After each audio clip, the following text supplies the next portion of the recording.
Hello दोस्तों। आज हम आपको सुनाएंगे भगवान के प्रति प्रेम, विश्वास और श्रद्धा की कहानी। कैसे एक चिड़िया ने अपनी पूरी दुनिया ही बदल ली विश्वास के बल पर। कुरुक्षेत्र के युद्ध क्षेत्र को विशाल सेनाओं के आने जाने की सुविधा के लिए तैयार किया जा रहा था। उन्होंने हाथियों का इस्तेमाल पेड़ों को उखाड़ने और ज़मीन साफ करने के लिए किया। ऐसे ही एक पेड़ पर एक चिड़िया अपने 4 बच्चों के साथ रहती थी। जब उस पेड़ को उखाड़ा जा रहा था तो उसका घोंसला ज़मीन पर गिर गया, लेकिन चमत्कारी रूप से उसकी संतानें अनहोनी से बच गईं। वो अभी बहुत छोटे होने के कारण उड़ने में भी असमर्थ थे। कमज़ोर और भयभीत गोरैया मदद के लिए इधर उधर देखती रही। तभी उसने श्री कृष्ण को अर्जुन के साथ वहां आते देखा। वे युद्ध के मैदान की जांच करने और युद्ध की शुरुआत से पहले जीतने की रणनीति तैयार करने के लिए वहां गए थे। उसने श्री कृष्ण के रथ तक पहुंचने के लिए अपने छोटे छोटे पंख फड़फड़ाए और किसी प्रकार श्री कृष्ण के पास पहुंची। हे कृष्ण, कृपा मेरे बच्चों को बचाएं, क्योंकि लड़ाई शुरू होने पर कल उन्हें कुचल दिया जाएगा। सर्वव्यापी भगवान बोले, मैं तुम्हारी बात सुन रहा हूँ, लेकिन मैं प्रकृति के कानून में हस्तक्षेप नहीं कर सकता। चिड़िया ने कहा, हे भगवान, मैं जानती हूँ कि आप मेरे उद्धार करता हैं। मैं अपने बच्चों के भाग्य को आपके हाथों में सौंपती हूँ। अब यह आपके ऊपर है कि आप उन्हें मारते हैं या बचाते हैं। काल चक्र पर किसी का बस नहीं है। श्री कृष्ण ने एक साधारण व्यक्ति की तरह उससे बात की, जिसका आशय था कि वहाँ ऐसा कुछ भी नहीं था जिसके बारे में वो कुछ भी कर सकते थे।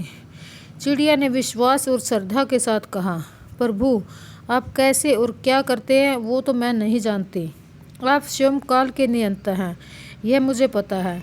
मैं सारी स्थिति एवं परिस्थिति एवं स्वयं को परिवार सहित आपको समर्पण करती हूँ। भगवान जी बोले, अपने घोंसले में 3 सप्ताह के लिए भोजन का संग्रह करो। गोरैया और श्री कृष्ण के सवाल से अनभिज्ञ अर्जुन गोरैया को दूर भगाने की कोशिश करते हैं। गोरैया ने अपने पंखों को कुछ मिनटों के लिए फुलाया और फिर अपने घोंसले में वापस चले गई। 2 दिन बाद शंख के उद्घोष से युद्ध शुरू होने की घोषणा की गई। कृष्ण ने अर्जुन से कहा कि अपने धनुष और बाण मुझे दो। कृष्ण चौंका, क्योंकि कृष्ण ने तो युद्ध में कोई भी हथियार उठाने की शपथ ली थी। इसके अतिरिक्त अर्जुन का मानना था कि वह ही सबसे अच्छा धनुर्धर है। प्रभु जी, मुझे आज्ञा दें, अर्जुन ने बड़े विश्वास के साथ कहा। मेरे तीरों के लिए कुछ भी अभेद नहीं है।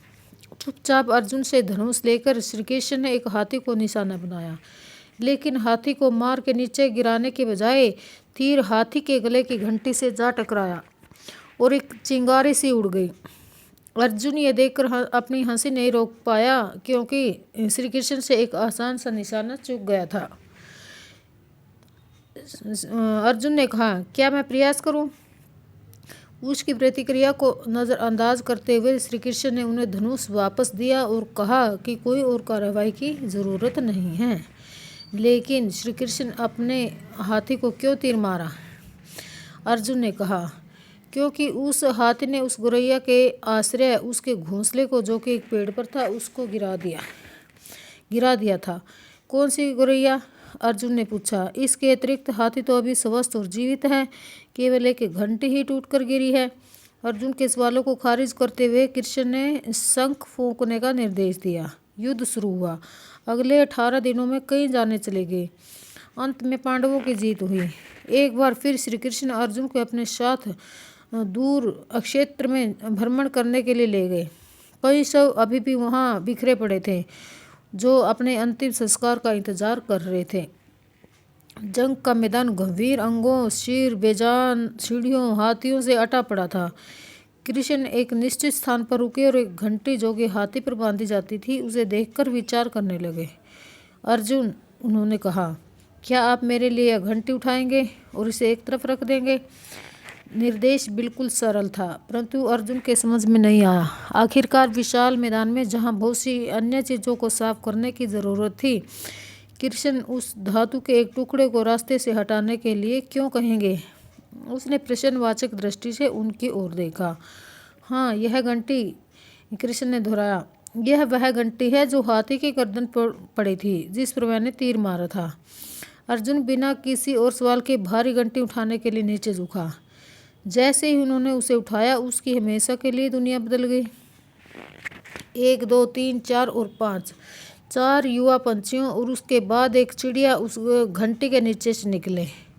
बाहर निकल के माँ और छोटे पक्षी कृष्ण के इधर उधर मंडराने लगे और बड़े आनंद से उनकी परिक्रमा करने लगे। 18 दिन पहले काटी गई एक घंटी ने पूरे परिवार की रक्षा की थी।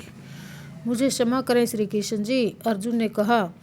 आपको मानव शरीर में देखकर और सामान्य मनुष्यों की तरह व्यवहार करते हुए मैं भूल गया कि आप वास्तव में हैं कौन।